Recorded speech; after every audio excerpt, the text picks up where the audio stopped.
আমার সমস্ত ক্ষুদে বন্ধুদেরকে পথের দিশা শিক্ষা নিকেতনের তরফ থেকে আমি রাহুল বিশ্বাস সবাইকে স্বাগত জানাচ্ছি। তো যাই হোক, আজকে আমি যেই বিষয়টা নিয়ে আলোচনা করতে বসেছি সেটা কোনো সাধারণ একটা কবিতা নয়, যার মধ্যে একটা অসাধারণ প্রতীকী আছে। ঠিক আছে? তো সেটা আমাদের দ্বাদশ শ্রেণীর তৃতীয় সেমিস্টারের কবিতা রক্তে আমি রাজপুত্র কাব্যগ্রন্থের অন্তর্গত। অবশ্যই মনে রেখো, রক্তে আমি রাজপুত্র কাব্যগ্রন্থ এর অন্তর্গত একটি কবিতা, দিগ্বিজয়ের রূপকথা।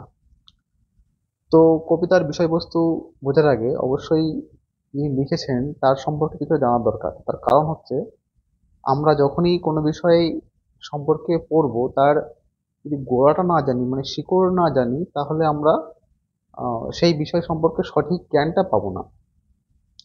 তো কবিতা মানেই যেই মুখস্থ করে আমি তার থেকে কিছু প্রশ্ন লিখে দিয়ে আসলাম, উত্তর লিখে নাম্বার পেয়ে গেলাম, এতে হয়তো নাম্বারটা পেলাম, কিন্তু এর মধ্যে যে জ্ঞানটা, সেই জ্ঞানটা থেকে গেল অপূর্ণ। তো তাই জন্য আমি স্রষ্টার সম্পর্কে কিছুটা আলোচনা করব।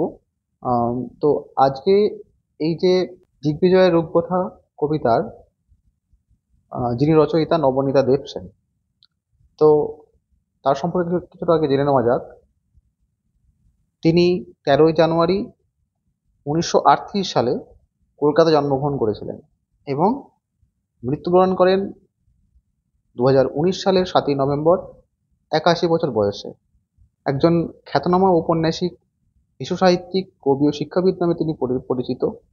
এবং তার জীবনে কিন্তু তিনি অসংখ্য পুরস্কার পেয়েছেন, যার মধ্যে পদ্মশ্রী 2000 সালে এবং সাহিত্য একাডেমি 1999 সালে তিনি লাভ করেছিলেন। তো তার এছাড়া তার ব্যক্তিগত জীবনে তার মা এবং বাবা দুজনেই কিন্তু সাহিত্যিক ছিলেন। তো তুমি বুঝতেই পারছো, তিনি তার রক্তেই রয়েছে সাহিত্য। তাই তেমনই একটি ঝলক আমরা এই কবিতায় দেখতে পাবো। তার পিতা কিন্তু নরেন্দ্র দেব এবং মাতা রাধারানী দেবী, এরা দুজনেই কিন্তু সাহিত্যিক ছিলেন। তাই তিনি ছোটবেলা থেকেই এই যে একটা পরিবেশ তিনি পেয়েছিলেন, যেখান থেকে তার মধ্যে সাহিত্য প্রতিভাটা আরো বেশি বিকশিত হয়েছিল। যাই হোক, তিনি তার ট্যালেন্ট প্রকাশ আমরা দেখতে পাই মাত্র 21 বছর বয়সে। তিনি কিন্তু তার প্রথম কাব্যগ্রন্থ প্রথম প্রত্যয় প্রকাশ করেন এবং এর পরবর্তীতে এরই বছর দুয়েক আগে তার বিয়ে হয় নোবেল বিজয়ী অমর্ত্য সেনের সঙ্গে। যদিও সেই বিবাহ দীর্ঘস্থায়ী হয়নি। তিনি 1976 সালে তার বিবাহ বিচ্ছেদ ঘটে এবং তিনি কিন্তু অমর্ত্য সেনের সঙ্গে বিবাহ করে বেশ কয়েকদিন কলকাতায় থাকলেও পরবর্তীতে কিন্তু তিনি সেখান থেকে চলে গেছিলেন লন্ডনে। এবার সেখানে গিয়ে তিনি কিন্তু আহ, আরো বিভিন্ন বিষয়ে ইংরাজি সাহিত্যের প্রতি ঝোঁক বেড়েছিল। সেখানে গিয়েও বেশ কিছু আহ, ইংরাজিতে কবিতা লিখেছিলেন। ঠিক আছে? তো যাই হোক, তার লেখা দ্বিতীয় যে কাব্যগ্রন্থ, সেটা হচ্ছে এই তার বিবাহ বিচ্ছেদের আগেই তিনি প্রকাশ করেছিলেন, যার নাম স্বাগত দেবদূত। এবং এর পরবর্তীতে তার শেষ কাব্যগ্রন্থ, অর্থাৎ তোমাদের যে পাঠ্য কবিতাটা, এই কাব্যগ্রন্থেরই অন্তর্গত, যেটা 1972 থেকে 1988 সাল পর্যন্ত তিনি যে কবিতাগুলো লিখেছিলেন, সেই কবিতাগুলো একসঙ্গে একটা সংকলন করা হয়েছিল, রক্তে আমি রাজপুত্র এই কাব্যগ্রন্থের মধ্যে। যদিও যদিও অমর্ত্য সেন এর পরবর্তীতে আহ, ওই সেখানেই আম, তিনি আর দেশে ফেরেননি, তিনি সেখানেই এরপর আরো একটা আহ, বিয়ে হয় তার। ঠিক আছে? তো বিয়ের পর সেটাও বিচ্ছেদ হয়ে যায়। তারও পরবর্তীতে আরেকটা বিয়ে করেছিলেন। হ্যাঁ, 1900 সম্ভবত 1991 খ্রিস্টাব্দ নাগাদ। তো সবাই অমর্ত্য সেনকে নিশ্চয়ই জানো, তিনি নোবেল পুরস্কার পেয়েছিলেন পদার্থবিদ্যায়। তো যাই হোক, তিনি কিন্তু এরকম একটা মানে কি খ্যাতিমান ফ্যামিলি থেকে বিলং করতেন। এবং তার নামটাও কিন্তু, তোমরা হয়তো জানলে অবাক হবে, তার নামটাও কিন্তু রবীন্দ্রনাথ ঠাকুরেরই দেওয়া। যেমন অমর্ত্য সেনের নাম নাম রবীন্দ্রনাথ ঠাকুরের দেওয়া, এই নবনীতা দেব সেনের নামটাও কিন্তু রবীন্দ্রনাথ ঠাকুরেরই দেওয়া। তো বিবাহের পর তিনি কিন্তু তার সাহিত্য চর্চা ছাড়েননি, সেটা কিন্তু কন্টিনিউ করে গেছিলেন। এর পরবর্তীতে তার কিন্তু দুটো মেয়ে হয়েছিল। ঠিক আছে। তো এই দুই কন্যা সন্তানের নাম ছিল অন্তরা দেবসেন এবং নন্দনা দেবসেন। তো এই বুঝতেই পারছো, তিনি যেহেতু একটা ডিভোর্সি হয়েছেন এবং তিনি দেখে এসেছেন সমাজে, পুরুষতান্ত্রিক সমাজে পুরুষদের যে একটা আম, আধিপত্য। ঠিক আছে। তারও দুই মেয়ে। তো এই সবকিছু তার মাথায় শুধু তিনি ভাবতেন যে আমি কিভাবে নারীদেরকে সমাজে এগিয়ে নিয়ে যাব। সমতা তো অবশ্যই কাম্য ছিল, তাছাড়াও তিনি ভাবতেন যে নারীর কিভাবে অগ্রগতি বিকাশ ঘটানো যাবে। তো এই যে চিন্তা ভাবনা, সেটাই তার বিভিন্ন সাহিত্যের প্রতিফলিত হয়েছে। তো তার এই যে একটা কবিতা, এই কবিতার মাধ্যমে আমরা তার সমগ্র দিকটা দেখতে পাবো। ঠিক আছে। তো যাই হোক, তার যে দৃষ্টিভঙ্গি সমাজের প্রতি, সেটা আমরা তার কবিতার মাধ্যমেই বুঝতে পারবো। তো তোমরা বুঝতেই পারছো, একা মহিলা হিসেবে তার, তিনি মাত্র 20 বছর বয়সে বিয়ে হয়েছিল। 20 বছর বিয়ে করার পরে তিনি 18 বছর সংসার করেছিলেন। সেই সংসার জীবনের পরেই তার বিচ্ছেদ, বাকি জীবনটা তার একাই কেটেছিল। তো তিনি বুঝতে পারতেন তার জীবনের যে সংগ্রাম, সেই সংগ্রামের কাহিনী টোটালটাই তিনি এই কাব্যগ্রন্থে, মানে শেষের দিকের যে কাব্যগ্রন্থ, এই কাব্যগ্রন্থে তার সবটা জুড়েই আছে। তার যে একটা অভিমান, একটা ক্ষোভ, একটা রাগ, যে কেন এরকম হলো। তবে রমণীতা দেবসেন, তিনি কিন্তু অমর্ত্য সেনের সাথে বিচ্ছেদের পরেও কিন্তু সেন পদবী রেখে দিয়েছিলেন, সেন পদবী কিন্তু তিনি ত্যাগ করেননি। যাই হোক, তার আজীবন যে সংগ্রাম, একটা মেয়ে হিসেবে তার চলতে গিয়ে তিনি কি কি ফেস করেছেন জীবনে, বা তার অন্যরা যেন সেই হয়তো তারাও ফেস করেছে। তো তাদের যেন জীবনে জীবন সংগ্রামে জয়ী হতে পারে, বা এরকম যারা আরো অনেক প্রত্যাখ্যাত বা কোনো রকম সমাজ থেকে যারা পিছিয়ে পড়া নারীরা রয়েছেন, তাদের জন্য তিনি কিন্তু সর্বদা চিন্তা করতেন যে কিভাবে এদেরকে একটা ক্ষমতাশালী করে তোলা যায়। তাই জন্য তিনি কিন্তু তার কবিতায় এইভাবে মেয়েদেরকে কিভাবে সমাজে একটা জায়গা করে দেবেন, তার জন্যই কিন্তু তিনি এই সমাজ বদলানোর জন্য তিনি কিন্তু এই টাইপের কবিতা লিখেছিলেন। সেই সময়ের পরের থেকে তার ক্ষোভ, অভিমান সমস্ত কিছু কিন্তু নিগড়ে দিয়েছিলেন। এই 1972 সালের পর থেকে 1988 সাল পর্যন্ত যে কবিতা লেখা, সব তার মধ্যেই ছিল। যাই হোক, তাহলে আলোচনা দীর্ঘায়িত করে লাভ নেই। এরপরে আমার যে মূল বক্তব্য, অর্থাৎ কবিতার ব্যাখ্যা, লাইন বাই লাইন আমরা চলে আসবো। তো দেখো, প্রথম লাইন আছে, রক্তে আমি রাজপুত্র। তো দেখো, এইখানে কিন্তু একটা যে কোনো সাধারণ রাজপুত্রকে বলে তিনি শুরু করতে পারতেন। মানে একটা রাজপুত্রকে, মানে একটা ছেলেকে নিয়ে তিনি কিন্তু শুরু করতে পারতেন, কিন্তু বিষয়টা কিন্তু কেবলমাত্র একটা পুত্র সন্তানের মধ্যে আবদ্ধ রাখতে চাননি। একটু আগে আমি বলেছিলাম, তিনি কিন্তু বরাবরই পুরুষ বিদ্বেষী না, কিন্তু নারীদের যে পিছিয়ে পড়া, এটা তিনি চেয়েছিলেন কিভাবে এগিয়ে নিয়ে যাবো।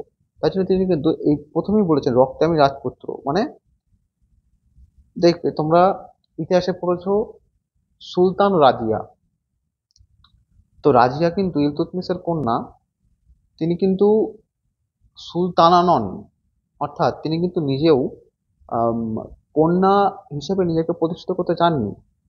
তিনি হয়তো জেন্ডারে কন্যা হতে পারেন, কিন্তু ক্ষমতার দিক দিয়ে তিনি কিন্তু কোনো, যেহেতু ক্ষমতার দিক দিয়ে কোনো সুলতানের থেকে কম নন, তার জন্য কিন্তু তিনি নিজে কিন্তু তার নামের পাশে আহ, সুলতান রাজিয়া লিখতেন, নামের আগে সুলতান লিখতেন।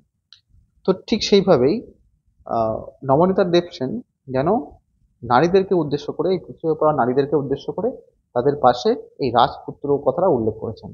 অর্থাৎ যতই নারীরা পিছিয়ে পড়ুক না কেন, তারা কিন্তু পুরুষের থেকে কোনো অংশে কম নন। যদি মধ্যযুগ থেকে পরে থেকে তুমি বিচার করে দেখো, নারীরা কিন্তু কোনো অংশেই পিছিয়ে নেই। আজকে এই প্রকৃতি, এই সমাজ এবং পরিবারেও এখন তোমরা দেখবে সবাই কিন্তু কাঁধে কাঁধ মিলিয়ে, হ্যাঁ, স্বামী স্ত্রী, হ্যাঁ, দেখবে বাবা মা কাঁধে কাঁধ মিলিয়ে কিন্তু সংগ্রাম করছে, সংসার চালাচ্ছে, বা তাদের জীবনযাপন করছে। শুধুমাত্র যে সাংসারিক কাজকর্মের মধ্যে আগে আগে মহিলাদের জীবন সীমাবদ্ধ ছিল, সীমায়িত ছিল, সেটা কিন্তু আস্তে আস্তে গণ্ডি ছাড়িয়ে গেছে অনেক। এখন নারী পুরুষ কাঁধে কাঁধ মিলিয়ে সংসারের জন্য সমানভাবে উপার্জন করছে, সমানভাবে সংসারে কন্ট্রিবিউট করছে। তাহলে আহ, নারীর যে ক্ষমতায়ন হয়েছে, সেটা কিন্তু আমরা এখন বুঝতে পারি। আর ক্ষমতায়নের কিন্তু যদি আমরা বলি যে যাদের উপরে বেস করে এটা হয়েছে তারা কিন্তু এইরকম আরো বেশ কিছু সাহিত্যিক তাদের সমাজের সেই দিকটাকে তুলে ধরেছিলেন এবং সমাজকে পাল্টানোর জন্য অনেক চেষ্টা করে গেছেন এই কবিতা বা বিভিন্ন প্রবন্ধ সাহিত্য গল্পের মাধ্যমে। ঠিক আছে? তো রক্তে আমি রাজপুত্র অর্থাৎ তিনি কিন্তু বলতে চেয়েছেন যে আমি কন্যা মানে কি, আমি কি কোনো অংশে পিছিয়ে নেই, আমি রাজপুত্রের সমান। যেমন ওই সুলতান রাজিয়া বলেছিলাম, এটা কিন্তু কোনো মানে জেন্ডার হিসেবে যদি ভাবো পুরুষ হতে পারে, কিন্তু যদি ইনার মিনিং দেখো তাহলে কিন্তু অবশ্যই এটা একটা নারীকে উদ্দেশ্য করে বলা হচ্ছে যে আমি রাজপুত্র, আমি কোনো রাজকন্যা নয়। আচ্ছা, যাই হোক, হলেনি বা দক্ষিণী জননী আমার মানে কি, হলেনি বা দক্ষিণ জননী আমারটা আমি এমনি বললাম যে আমার জননী হয়তো দক্ষিণী। দক্ষিণী মানে কি, তিনি যেহেতু সমাজে আগেকার দিনে মেয়েদের যে পজিশন ছিল সংসার জীবনে, সবসময় কিন্তু মেয়েদেরকে একটা পেছনের সারিতে রাখা হতো। যে কোনো মতামত, যে কোনো সিদ্ধান্ত নিতে গেলে সমাজের পুরুষতান্ত্রিক সমাজে পুরুষরাই কিন্তু সেটা আহ সিদ্ধান্তগুলো নিত। তো মেয়েদের সবসময় পিছিয়ে রাখা হতো, তাদের জীবন যেন দুঃখে কাটতো, তাদেরকে সব একটা সমাজ থেকে বাদ দেওয়া হয়েছিল। তাই বলছে যে কোনো ফিল্মে দেখবে যখন কোনো নায়ক বা নায়িকা যারা একদম ব্যাকগ্রাউন্ড থেকে অনেক লো লেভেল থেকে ওঠে, তাদের দেখবা এই মারা এরকম দুঃখিনী বা কোনো রকমে চলে সংসার, কষ্টে চলে, বা কোনো রকমের প্রত্যাখ্যাত হয়েছেন, প্রতারিত হয়েছেন। হ্যাঁ, এক এক প্রকার নমন্ত দেবচাঁদ তিনিও তো ডিভোর্স হয়েছে, মানে বুঝতেই পারছো যে তার মধ্যে একটা ঝড় তো অবশ্যই ছিল। তো তিনি নিজেকেও বলতে পারেন যে আমি দক্ষিণী জননী, তাকে উদ্দেশ্য করে তিনি বলতে পারেন যে আমি রাজপুত্র, অর্থাৎ আমি আহ, হচ্ছে সমাজের একটা, আমি রাজপুত্র হলেও আমি কিন্তু সমাজের এই দক্ষিণী জননীর এক হতভাগ্য বা হতভাগা। দিগ্বিজয়ে যেতে হবে, দৌড়ানি দিলেন সাজিয়ে। অর্থাৎ দিগ্বিজয়ে যেতে হবে বলতে তিনি কিন্তু বলতে চেয়েছেন যে দিগ্বিজয় অর্থাৎ আগেকার দিনে যে সম্রাটরা বা রাজারা অশ্বে করে দিগ্বিজয়ে বের হতেন, অর্থাৎ বিভিন্ন দিক আবিষ্কার করে বেরোতেন, বিভিন্ন দিক জয় করে বেরোতেন। এটাকে দিগ্বিজয় বলা হয়, অর্থাৎ চতুর্দিক জয় করে নেওয়া। তো নারীদের তখন সংগ্রাম কি ছিল, সমাজের সব ক্ষেত্রে নারীদের একটা আধিপত্য বিস্তার ঘটানো বা নারীদেরকে একটা জায়গা করে নেওয়া সমাজে। তো সেটাকে দিগ্বিজয়ের সঙ্গে তুলনা করা যেতে পারে। তাহলে দিগ্বিজয় যেতে হবে অর্থাৎ সমাজে খ্যাতি বা প্রতিষ্ঠা বা লক্ষ্য অর্জন করতে হবে। দৌড়ানি দিলেন সাজিয়ে। দৌড়ানি দেখো, আগেকার দিনে রাজারা একাধিক বিবাহ করতেন। তো সেই সময় যারা তাদের খুব কাছের থাকতো, যারা রূপ যৌবন সম্পন্না, আহ, আহ, অল্প বয়স্কা, বা যারা যারা যেগুলো আগে বিয়ে করতেন রাজারা, সেগুলো অপেক্ষাকৃত বয়স হয়ে যেত, তখন একদিক তারা উপেক্ষিত হয়ে পড়তো। তারা তাদেরকে হচ্ছে পিছিয়ে রাখা হতো। হ্যাঁ, তো এখানে দেখো একদিকে কিন্তু আম, কবির মনের কথা কিন্তু এখানে ফুটে উঠেছে। যেহেতু আহ, এতে কি অমর্ত্য সেন যখন বিদেশে গিয়ে তিনি নতুন তরুণ এক মেয়েকে বিয়ে করেছেন, বিয়ের বিচ্ছেদে বিবাহ বিচ্ছেদে 2 বছরের মধ্যে কিন্তু অমর্ত্য সেন বিবাহ করেছিলেন। অর্থাৎ আমরা এটা একটু অনুমান করতে পারি হয়তো তার আগে থেকে কোনো রকম অ্যাফেয়ার ছিল, হতেও পারে। যাই হোক, তিনি কিন্তু যেহেতু প্রত্যাখ্যাত হয়েছেন, এতে কিন্তু তার নিজেকে বলছে যে নিজেই দুয়োরানি। অর্থাৎ রাজার যে আম, প্রথম যাদের বিয়ে করতো তারা রূপ যৌবনের দিক দিয়ে যখন যারা মানে রাজার কাছে আর কোনো দাম থাকতো না তাদের, তাদের কিন্তু এই হতভাগা দশা হতো। ঠিক যেন নবনীতা দেবসেনের মতন দশা। তো তিনি যেন নতুন পেয়ে অন্যদেরকে এভাবে আহ এ করে দিয়েছেন, ত্যাগ করে দিয়েছেন। তাই এখানে তিনি বলছেন যে যিনি দুয়োরানী, তিনি তার পরবর্তী প্রজন্মকে এগিয়ে দিচ্ছে, তোমাকে দিগ্বিজয় করতে হবে। এবং দিগ্বিজয় করতে হবে কিভাবে, তাকে সাজিয়ে দিচ্ছে। এবার কিভাবে সাজাচ্ছে সেটা দেখা যাক। কবচ কুণ্ডল নেই, ধনুক তুণীর শিরস্ত্রাণ কিছুই ছিল না। তা সাজাবে কি দিয়ে? তার কাছে না আছে কোনো কবচ কুণ্ডল। অর্থাৎ বাবা মানে একটা সংসারের ছাদের সমান। যখন মাথার উপর না থাকে সে এমনি কবচহীন হয়ে পড়ে। অর্থাৎ তার কাছে কোনো কবচ নেই। এছাড়াও কবচ কুণ্ডল যদি পৌরাণিক প্রসঙ্গ আনা হয়, তাহলে যে দানবীর কর্ণ, তারও কিন্তু সূর্যদেবের যখন তাকে জন্ম দিয়েছিলেন বলতে এটারও একটা পৌরাণিক ব্যাখ্যা আছে। কুন্তির মানে মহর্ষি দুর্বাসাকে যখন আহ, সেবা শুশ্রূষা করার পরে তিনি বরদান দিয়েছিলেন যে যে দেবতাকে স্মরণ করবে সেই দেবতারই পুত্র সন্তানের জন্ম দিতে পারবেন তিনি। তখন কিন্তু আম, তিনি প্রথমে ভাবছিলেন যে ঠিক আছে, আমি তাহলে দেখি যে এই আশীর্বাদটা কতটা সত্য। তিনি একটা মন্ত্র জপ করে, ঋষির দেওয়া মন্ত্র জপ করে তিনি কিন্তু সূর্যদেবকে স্মরণ করেছিলেন। সূর্যদেব স্মরণ করার পরে তিনি তার সহ ঔরসজাত সন্তান হচ্ছে কর্ণ। এবার কর্ণ তো তখন কুন্তী কুমারী, ঠিক আছে, তখন কুন্তীর বিবাহ হয়নি। তখন কিন্তু তিনি বললেন যে আমি এই সন্তান, আমি এখন কি করব। তখন কিন্তু তিনি সন্তানকে বলেছিলেন তাহলে আপনি এমন কিছু করুন যেন আমার সন্তানের কোনো ক্ষতি না হয়। তিনি তারপর সহজাত কবচ কুণ্ডল দান করেন, যেটা তার পরবর্তীতে অঙ্গ থেকে তিনি কেটে দিয়েছিলেন কবচ আর কুন্তল। তো কবচটা হচ্ছে শরীরের একটা বর্ম, যেটা তার সব আঘাত থেকে বাঁচাতো। আর কুন্তল বলতে কর্ণের যেটা শোভা পায় কানে, ঠিক আছে, কানের যে অলংকার। তো আগেকার দিনে দেখবা তোমরা যখন বিভিন্ন রাজা বা বিভিন্ন যোদ্ধাদের কিন্তু কানে দুল থাকতো, তো সেটাকে কুন্তলের সঙ্গে তুলনা করা বলা হয়েছে কুন্তল।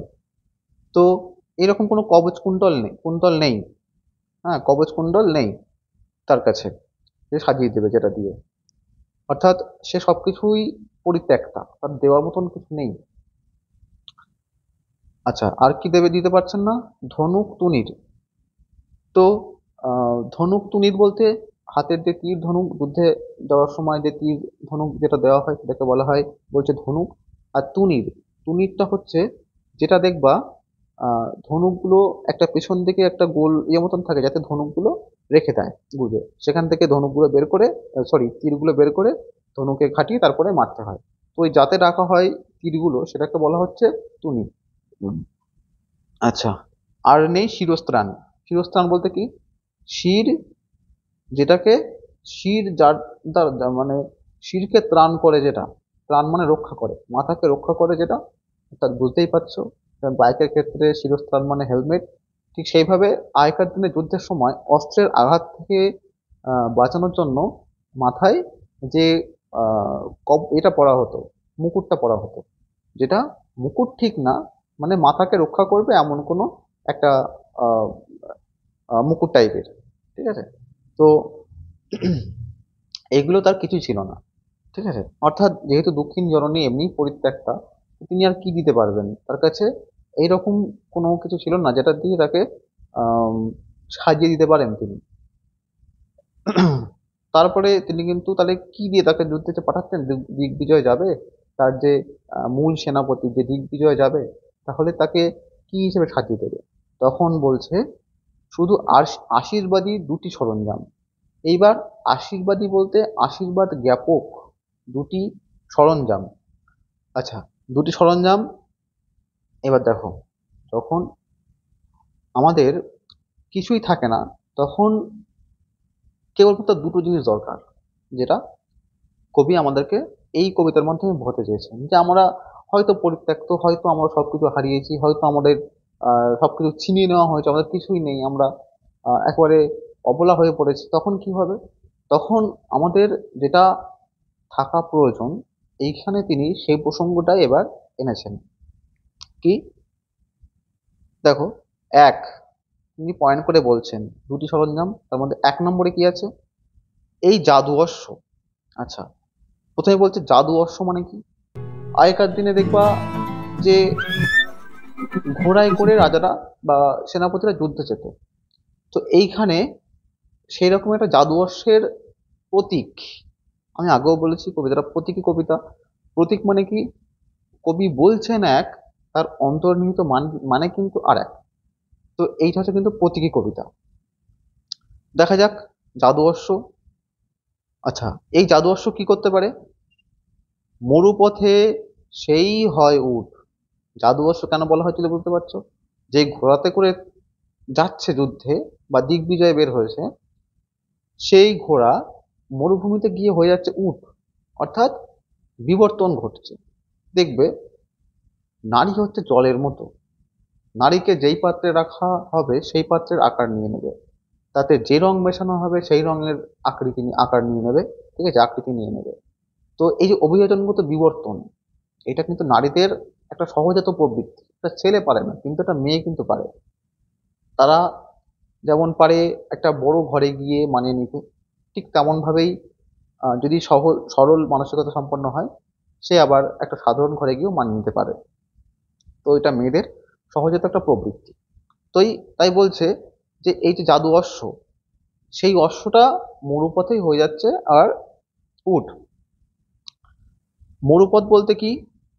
জীবনের প্রতিকূলতা, যেখানে তপ্ত যে মরুভূমি, অর্থাৎ যেটা যেখানে কোনো ছায়া নেই, ওই যে বললাম তাদের জীবন। আকাশে পুষ্পক। আচ্ছা, এই যে পুষ্পকটা কি? পুষ্পকটা হচ্ছে আহ এটার একটা ইতিহাস আছে। প্রথমত রাবণ রাবণ কুবেরের, প্রথম এই রথটা ছিল কুবেরের। সেখান থেকে রাবণ তার ক্ষমতার জোরে রথটা নিয়ে নেয়।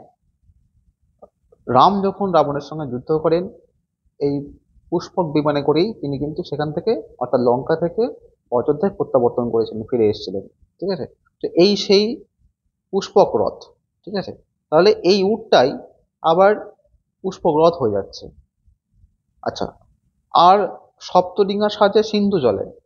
এইবার একদিকে যেমন মরুভূমি, জীবনের কঠিন পরিস্থিতি, তেমন আছে চোখের জলের সাগর, অশ্রু সাগর। সে সিন্ধু জলে গিয়ে এই জাদু অশ্বটাই হয়ে যাচ্ছে আবার সপ্তডিঙা। আচ্ছা, সপ্তডিঙা কি, এরও একটা পৌরাণিক প্রসঙ্গ আছে। সবচেয়ে প্রাচীন মঙ্গল কাব্যের যে ধারা, মনসা মঙ্গল কাব্য। তো এই মনসা মঙ্গল কাব্যে বেহুলা লক্ষিন্দরের কাহিনী শোনেনি এমন কেউ নেই। যদি তোমরা না শুনে থাকো, তোমাদের কোনো বয়োজ্যেষ্ঠ কারোর কাছে জিজ্ঞাসা করো, অবশ্যই বলতে পারবে। তো এই মনসা মঙ্গল কাব্যগ্রন্থের মধ্যে এই সপ্তডিঙা মধুকরের উল্লেখ পাওয়া যায়। ঠিক আছে, এই সপ্তডিঙা মধুকর নিয়ে চাঁদ সদাগর বাণিজ্য করতে যেতেন, দূর দেশে বাণিজ্য করতে যেতেন। অর্থাৎ একটা সাতটা নৌকা বিশিষ্ট একটা বাণিজ্য জাহাজ, জাহাজের একটা মানে সারি। আচ্ছা, এটা সিন্ধু জলে মানে অথই জলে, এইটাই সপ্তডিঙা মধুকরের কাজ করে দেবে, এই জাদু অশ্বটাই। আবার সেটা কি হয়? তেপান্তরের পক্ষীরাজ, অর্থাৎ যেখানে আগেকার দিনে ব্যঙ্গমা ব্যঙ্গমীর যে কাহিনী বা গল্প আছে, সেখানে দেখা যায় যে ঘোড়ার পিঠে ডানা লাগানো, ঠিক আছে, তাতে করে রাজা বা রাজপুত্ররা উড়ে উড়ে চলে যাচ্ছে এক জায়গা থেকে আরেক জায়গায়। কখনো কখনো রানীকে উড়িয়ে নিয়ে আসছে, বা নায়ক নায়িকাকে উড়িয়ে নিয়ে আসছে। ঠিক আছে, তো এই যে তেপান্তরের পক্ষীরাজ, সেই জাদু অশ্বটা এই পক্ষীরাজে রূপান্তরিত হয়ে যেতে পারে। তার নাম রেখেছি বিশ্বাস। অর্থাৎ এতক্ষণ ধরে যে জাদু অশ্বের কথা বলা হলো, যে মরুপথে হচ্ছে উট, আকাশে পুষ্পক, সপ্তডিঙা সাহায্যে সিন্ধু জলে, পক্ষীরাজ হয়ে যাচ্ছে তেপান্তরে গিয়ে, মানে তেপান্তর বলতে মাঠ, অর্থাৎ অনেক অনেক দূর বিস্তৃত যে মাঠ, যেখানে হেঁটে পার হওয়া যাবে না, প্রচুর দূর বিস্তৃত। সেই শূন্য মাঠে যে সবকিছুর অবলম্বন, সেটা হচ্ছে বিশ্বাস। অর্থাৎ এই বিশ্বাসের উপরে ভর করেই কখনো আহ সেই বিশ্বাসটাই তপ্ত মরুভূমিতে উটের মতন কাজ করছে। সেই বিশ্বাসটাই তাকে আকাশে কিভাবে আমি যাব, আকাশে সেই বিশ্বাসের দ্বারাই যেতে পারছে, সে আকাশ পথ পার করে পাচ্ছে, ফেলছে। সিন্ধু জল কিভাবে পেরোবো? তুমি একবার ভাবো তো। এই যে সিন্ধু জল, আমি যদি এই সাধারণ বিষয়ে আমি অবতারণা করি, তাহলে দেখবে বিদ্যাসাগরের একটা গল্প আছে। তিনি কিন্তু বড় নদী পেরিয়েছিলেন।